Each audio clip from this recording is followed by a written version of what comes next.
Indictment of him today, passed out by the Mueller people. He urged Russia not to overreact to sanctions implemented by the Obama administration, and he urged Russia also not to veto a UN resolution condemning Israel. By the way, that second effort failed.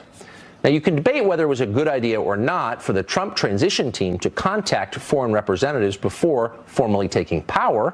Maybe it wasn't a good idea, but there certainly is precedent for it. In 2008, Barack Obama repeatedly had his surrogates meet with foreign officials. In 1980, Vice President-elect George H.W. Bush spoke with numerous ambassadors on Ronald Reagan's behalf. When Robert Mueller was first named special counsel, we warned, as many did, that these investigations rarely stay limited to their original purpose, and they frequently wind up entrapping people whose only crime is the false testimony they provide during the investigation. So far, nothing has happened to disprove that warning. If investigators can prove that the Trump campaign worked with Vladimir Putin in order to steal the 2016 election, by all means, prosecute. We'll be the first to cheer that on, to call for longer prison terms, because that's a crime. But this? So far, it's hard to know exactly how this makes America better. Robert Ray knows a lot about these kinds of investigations. He's a former federal prosecutor. He succeeded Ken Starr as the special counsel investigating the Clinton administration, and he joins us tonight. Mr. Ray, thanks for coming on. Thank you for having me. So, from what we know now, what is this about? What's the point, do you think, of indicting General Flynn on this charge? Well, independent of a special counsel investigation, obviously false statements to the FBI are a serious issue that may well warrant prosecution, and that prosecution was brought. I mean, I think people have known from the earliest stages of the Mueller investigation that both Manafort and Flynn had exposure, right, and they've now both been prosecuted. The second piece of significance is that General Flynn is cooperating with Mueller's investigators, so we've now learned and confirmed that for the first time today. That's also significant. I assume the exposure would stem from his lobbying for the Erdogan government in the months before he became National Security Advisor, which strikes me as immoral, if not illegal, but that's not included in this. I wonder if you can guess what the special prosecutor believes he's moving toward. Well, that was a little hard to figure out. I mean, I looked at it today to see just a false statements prosecution by a defendant who is cooperating with the investigation. If where you'd think they would be going, which would be a proof of a conspiracy to commit a violation of the Logan Act, you would have expected a cooperating defendant to have pleaded guilty to that charge if what he's going to do in the future is cooperate against others in an effort to help the government make that charge. So it's odd, to say the least, that only a false statements case was brought against him, suggesting at least the possibility that this doesn't go any place further, beyond his own criminal misconduct. So, and not to minimize that, you shouldn't lie to federal agents, it's a crime, but now you've had 4 people charged, and it's possible that it's not leading towards some kind of legal crescendo where the president himself is charged with something, or people even closer to the president? Well, Bob Mueller's task is to find the facts and take them wherever they may lead. Where they may lead may be no place, meaning no further than this. We don't know yet. We don't know what else he has. I mean, I think everything up to this point has always suggested that it was inevitable that Paul Manafort and Michael Flynn would be prosecuted. I think most reasonable, knowledgeable observers of the investigation had concluded long ago that that's where the investigation at least would go. Now, whether it goes further or not, who's to say? So Flynn's cooperating in order to do what? Do we have any guess? Well, to help investigators determine whether or not other crimes have been committed. But what, as I suggested, I'm reading between the lines, and so you can't, say for certain. But it is an odd development, if they really had more, why they didn't demand that Michael Flynn plead guilty to more. Right. And it suggests at least the possibility that the reason that didn't happen is because he doesn't have more. I don't want to in any way minimize the seriousness, again, of dishonesty, which is a crime, and it's wrong. However, the rest of us have kind of assumed this was about collusion with the Russians in the 2016 election. That's certainly a reasonable conclusion to draw. And the first question you always ask in an obstruction of justice or false statements investigation or charge is, what are they lying or obstructing justice for? Well, exactly. That's exactly it. And all of us assume that the point was they believed there was some conspiracy to subvert the election, but these charges, Mueller's description of them today, undercut that completely. It suggests at least the possibility that one of the reasons that he may have been lying was because, with regard to conduct that occurred in December during the transition, because it was a politically difficult thing to do, he didn't want to disclose to the public or to anybody else the fact that there in fact were contacts with Russian government officials. That doesn't mean that that makes it a crime. It just means that he was, covering up for the administration because he didn't think that it was appropriate to disclose that information. He didn't tell the truth about it. Bad idea with regard to telling that to the FBI. And if he had had a lawyer present, and my understanding is he didn't have a lawyer present, a lawyer would have certainly counseled him about the dangers of making false statements to federal agents. If that's as far as this goes, this is a massive waste of time, and we're all owed an apology, in my opinion. Well, I mean, you can say that, but also it's important, if there's no there, for there to be a full investigation and to actually at the end of it come forward and say, you know what, we've looked at this fully and there's no there, and that's the end of it. That's what Ty Cobb, the president's lawyer, seemed to be suggesting today. The White House is committed to a full effort to cooperate with investigators, and that we hope that this will lead now to the beginning of the end and an expeditious conclusion to the investigation. Let's hope so. I have said all along that I really do hope the lessons of history have been learned, and that Bob Mueller can conclude his investigation, well in advance of the midterm elections. Yes. I still think that's possible, but it depends on, things that we obviously don't know yet. In advance of the 2020 elections, even. Well, but I'm even more hopeful with the midterms that it happens sometime, earlier rather than later next year. I think that's something to hope for. Mr. I thank you for coming. Thanks very on. much for having me. Appreciate it. Flynn's guilty plea is naturally big news for the president's own legal team. How will they respond to today's developments? Brad Blakeman is an attorney. He advised the Trump transition. He joins us tonight. So, Brad, how, if you're in the White House right now, do you respond to this news about General Flynn? You don't say anything. You let the investigation take its course. There's good news in this plea that was taken by Flynn, and that is what your guest alluded to, and you in the earlier segment, and that is that there doesn't seem to be any there with collusion, coercion, conspiracy with regard to the Trump campaign and the Russians trying to influence the election. There's no doubt the Russians tried, and they weren't successful in interfering with our election. The good news is it doesn't appear to be a conspiracy by a candidate or his campaign to help in that effort.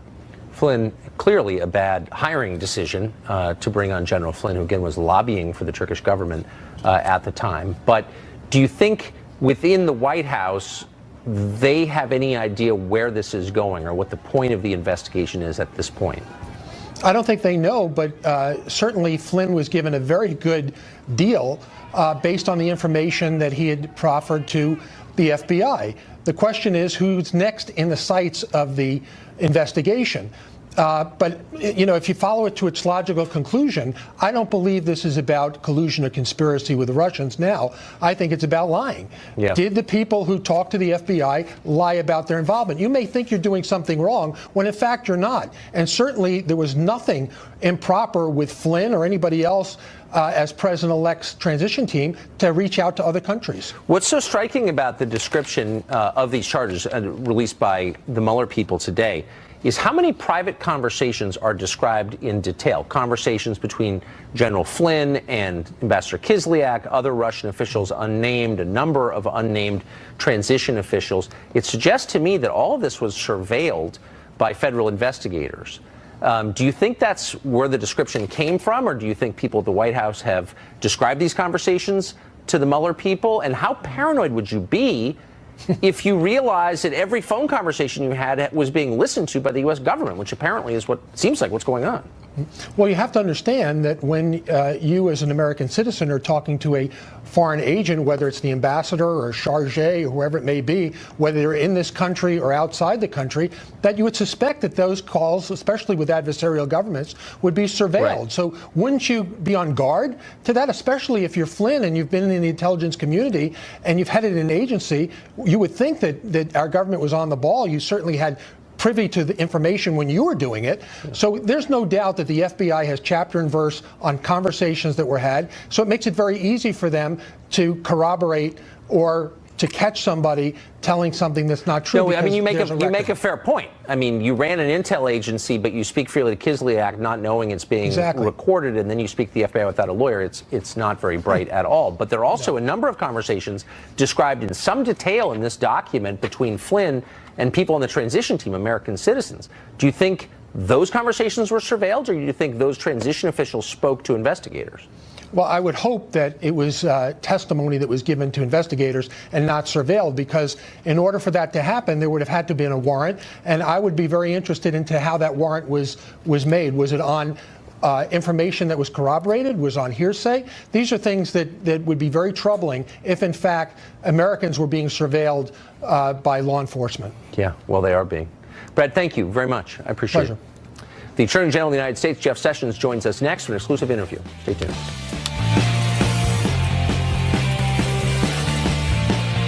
Program is brought to you by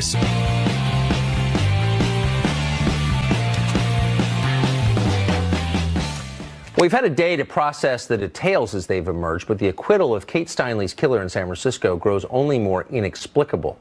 Jose Zapata shot Steinle as she walked with her father on a pier in San Francisco. There's no doubt he did it. He admitted doing it. And there's no argument that the shooting had no justification at all. She was walking with her father. Nevertheless, the man who did it was convicted only of illegal gun possession. Meanwhile, the only reason this happened in the first place was because San Francisco, like many other cities in this country, is a sanctuary for people here illegally, and as a city views U.S. immigration law with contempt. So what is the Trump administration's response to all of this? We're joined now by the Attorney General of the United States, Jeff Sessions. Mr. Attorney General, thanks for coming on.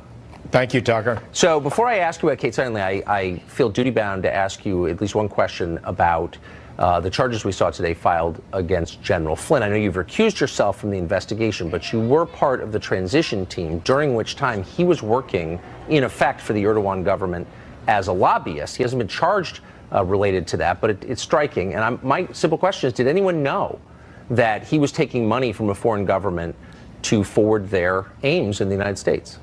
Well, Tucker, you know, this is part of the special counsel's investigation, and I don't think it's appropriate for me to comment on that now, and we'll just have to see how those cases go. Okay. Well, with that, I won't keep trying.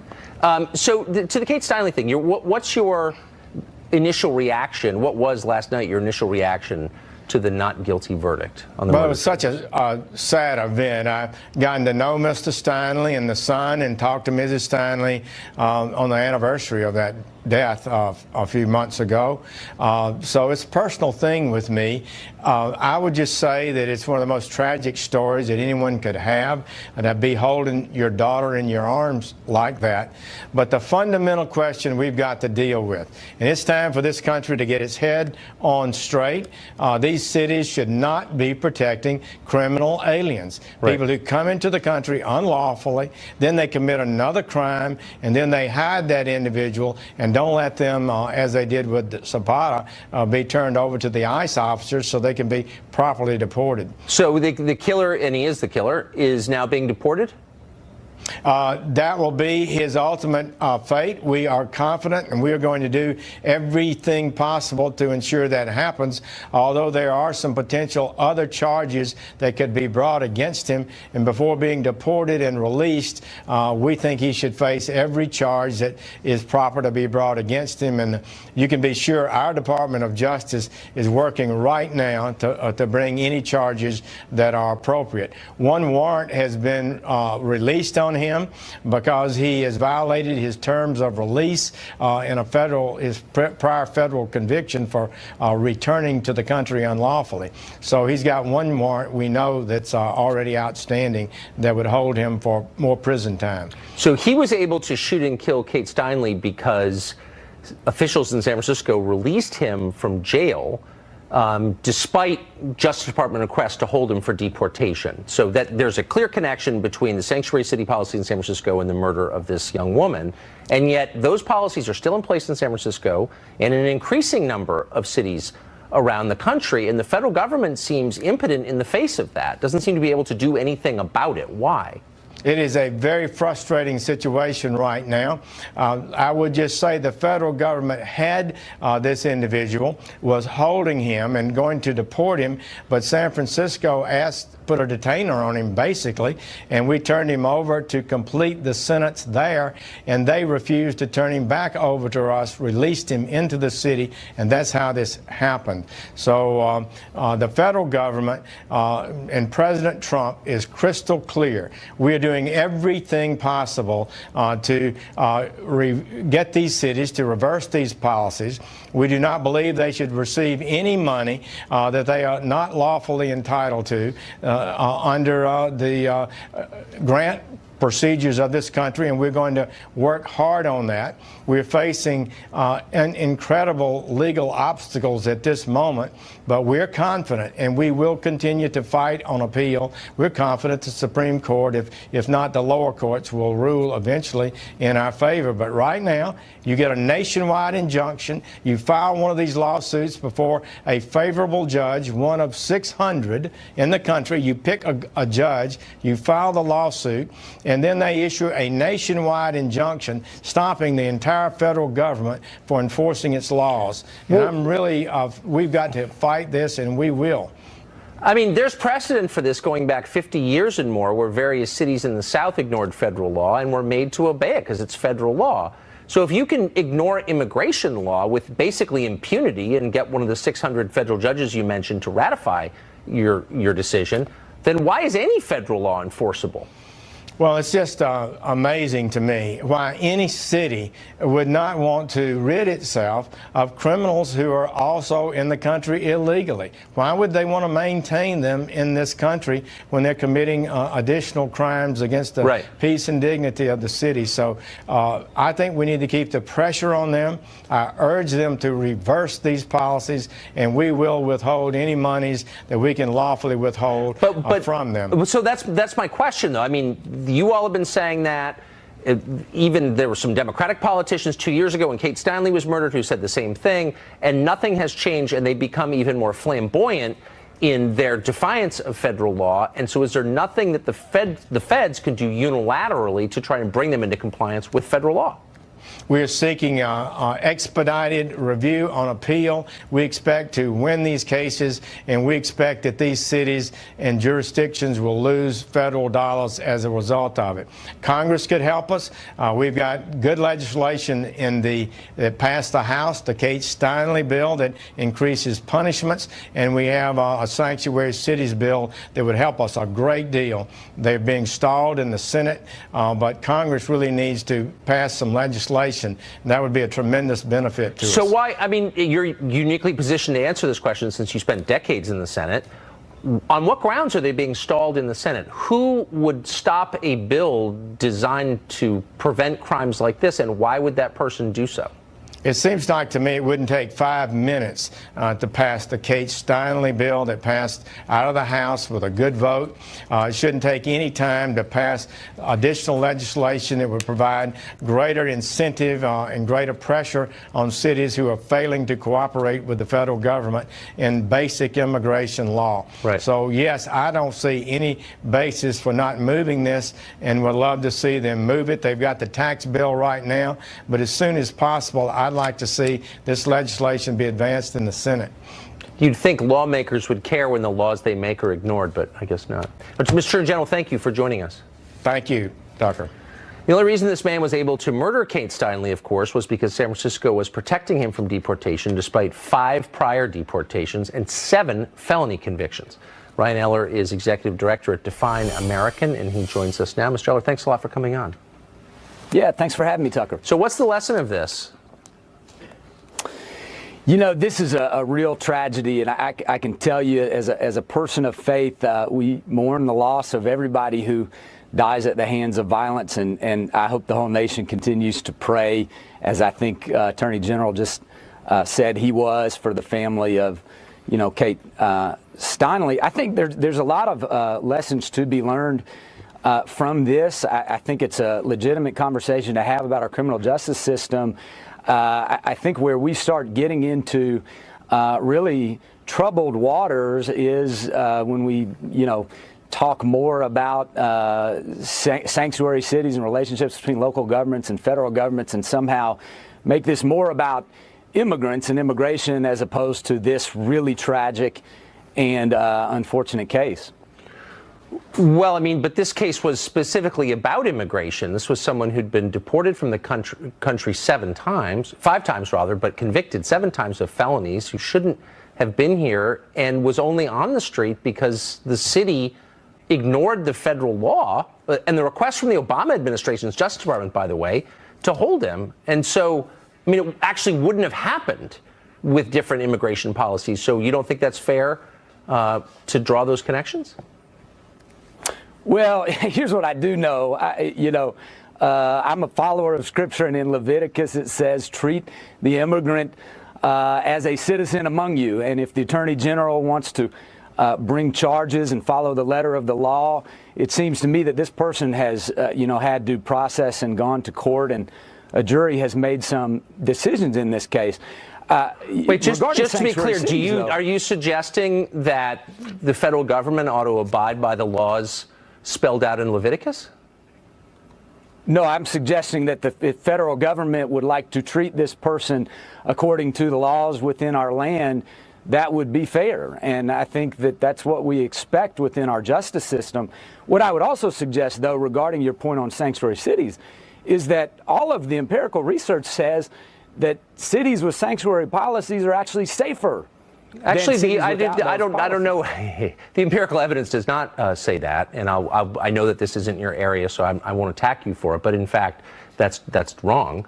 And there's no evidence that a sanctuary city. Well, actually, this has been studied, and there's no evidence that sanctuary policies make a city safer. In fact, there's some evidence they make them more dangerous. But the point is, look, I don't understand why religious figures, clearly yourself included, would encourage municipalities to ignore federal law when I don't see why that's your role, actually, as a faith leader. And if it's okay for people to ignore this federal law, why isn't it okay for them to ignore gun control laws or laws about paying your taxes? When did clergy get on the side of ignoring the law? I don't see any precedent for that in the New Testament. Do you? Oh, absolutely. I think if we view the law as unjust and as marginalizing particular communities, sure. But the issue of sanctuary is fundamentally about asking the federal government to do its job and local governments to do its job. I don't care whether they call it sanctuary or not. I frankly, Tucker, prefer that we use that term in faith communities and not local governments. I pay my taxes as a citizen to my local government to protect local taxpayers, and those taxpayers include undocumented Americans, some of whom are now, unfortunately, afraid to call the police if they're being abused or if a crime's being committed on them because they're afraid of deportation. The people who are here illegally, I wish you showed as much concern for the people who are here legally, who were born here, who abided by the rules, who came here legally. I don't understand the emphasis, the total emphasis on people who are breaking the law over and against people who are following the law. I think it's bizarre, actually. Well, I mean, you're, I think, trying to make people criminalized when actually being in this country without the proper authorization is not a crime. It's a civil offense. Right. Okay. And so I think we should be clear about that. Okay. Yeah. Thanks for joining us tonight. Appreciate it. Yeah. Thanks, Tuck. Senate Republicans are said to be very close to passing their version of tax reform. We'll bring you an update from Congress and discuss what exactly is in that bill. Many people still don't know. Stay tuned.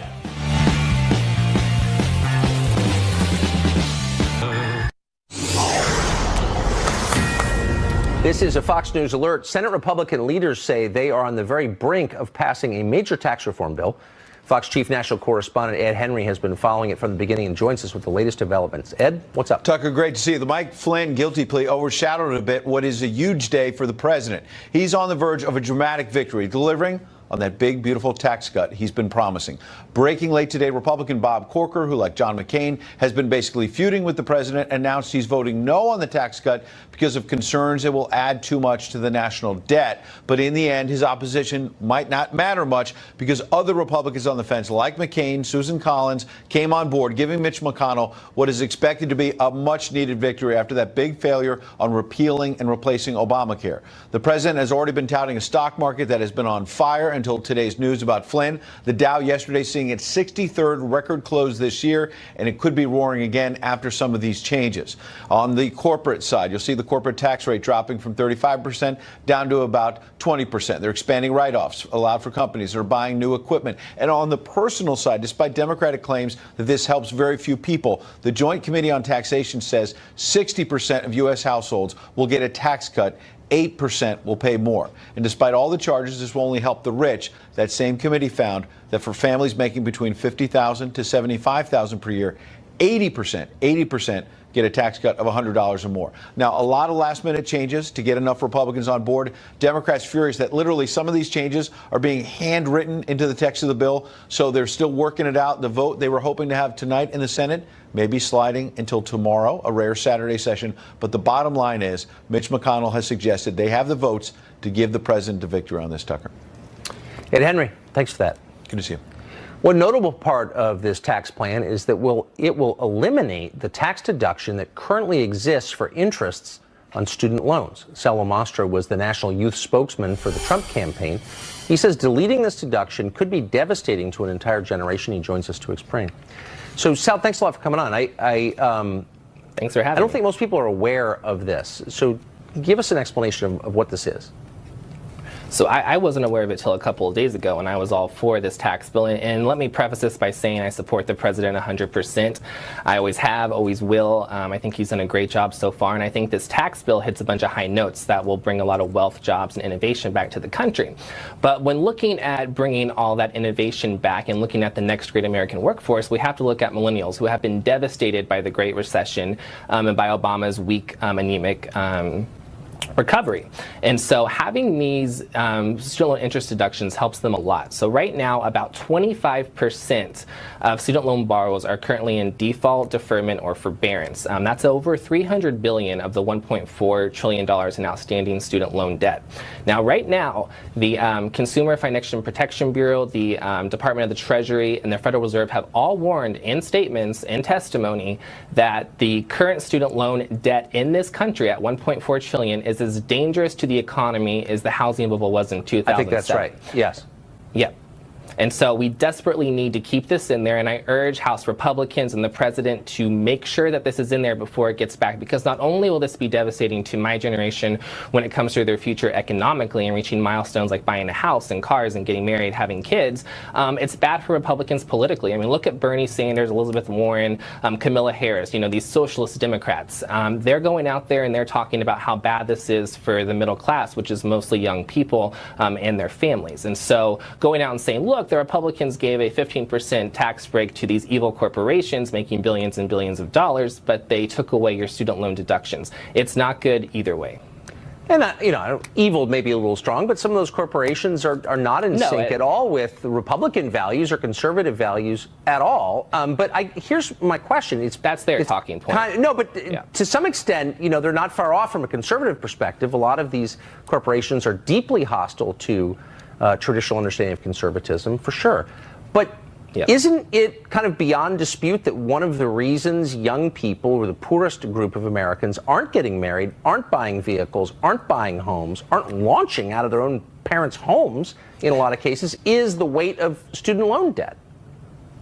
That's exactly it. I mean, 30% of millennials have had to move back in with their parents because they simply cannot afford it. Right now, about 50% of current college graduates are working in a job that requires a high school diploma or less, and about 300,000 are working for minimum wage. They can't afford to pay these back, and they won't be able to if any of this continues, especially getting rid of the deduction. And, talking about how bad it is and how bad millennials want out of student loan debt, a third of them have said they would sell an organ to pay off their student loans. So maybe has it occurred to anyone that maybe one of the reasons young people are so radical politically, and that's bad news for America, is because their economic future has been thwarted in part by these loans? Like, this is causing social turmoil.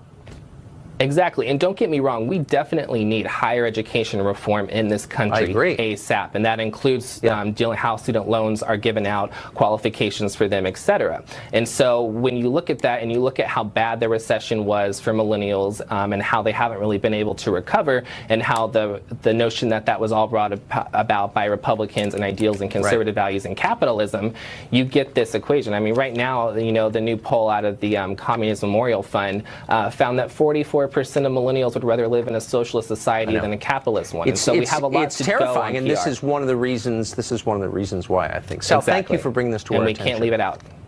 Thank you, Tucker. Good to see you. Hillary Clinton has a lot of accomplishments that would include returning slavery to Libya. We'll tell you how that happened next.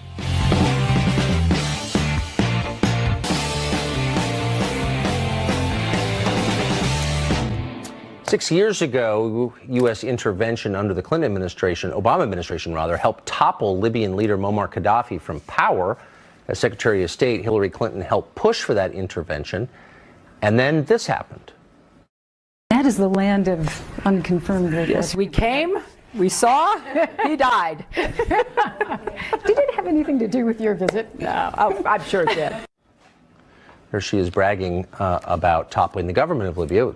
Pretty fun diversion for the Secretary of State. She's bragged about it for years after, but actual Libyans didn't find it as amusing. They've been suffering ever since. In the vacuum created by Gaddafi's fall, an ancient institution, in fact, has been revived: slavery. Glenn Reynolds is a law professor at the University of Tennessee. He recently wrote about this, and he joins us tonight. Glenn, thank you for coming on. This is one of those stories where we just couldn't let it go. You know, you see these politicians make decisions, particularly foreign policy decisions. They declare victory, and no one checks to see what the aftermath is like. You did. Tell us what the effect of this decision was on the people of that country. Well, it's been a debacle, of course. It goes back to 2003 when we made an agreement with Muammar Gaddafi, the strongman who ran Libya, that if he would give up his weapons of mass destruction, we wouldn't try to overturn him. And we didn't keep that promise. In 2011, Hillary Clinton, together with Susan Rice and Samantha Power and the Obama administration, decided to kick him out of power. They bombed and got rid of him, and as you can see, sort of gloated after he was killed by a mob. And there wasn't much of a plan on what to do next, other than some advice Hillary's advisor Sidney Blumenthal gave her about how to fit this into her presidential campaign plans. And now Libya's torn up with civil war. You've got fighting militias. You had a wave of refugees passing through Libya. A lot of them got stuck in Libya, and now some of them are being sold essentially as slaves in slave markets to work on farms and that sort of thing there. And CNN covered that, BBC covered that, and it became a story last week.